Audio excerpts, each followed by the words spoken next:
નવસારીનો જલાલપુર વિસ્તાર જ્યાં ખેડૂતના અપહરણ કરતા કલાકોમાં ઝડપાયા। પનાર ગામના ખેડૂતની જમીન જોવાના બહાને 6 લોકોએ અપહરણ કર્યું હતું। ખેડૂતનું અપહરણ કરી અપહરણકારોએ 10 તોલા સોનું અને રોકડ પડાવી લીધા હતા।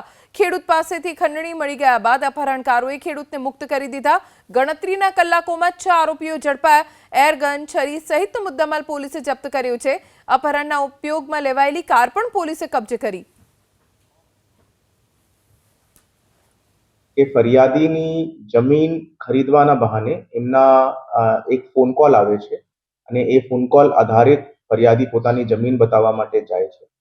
તો આરોપી જો છે એ ગાડીની અંદર ફરિયાદી સાથે બેસી જાય છે અને થોડીક આગળ જતા બીજા આરોપીઓ મોટરસાઇકલ પર આવીને તે ગાડીની અંદર બેસીને એમને એક ગન અને એક છરી બતાવીને એમનાથી ખંડણીની માંગણી કરવામાં આવે છે અને તે ખંડણી પેટે એમના ઘરમાં રાખેલા દાગીના અને પૈસા અંદાજિત 10 તોલા જેટલું સોનું અને 30,000 રૂપિયા જેટલા પૈસા આરોપીઓ દ્વારા ખંડણી પેટે લઈ લેવામાં આવે છે।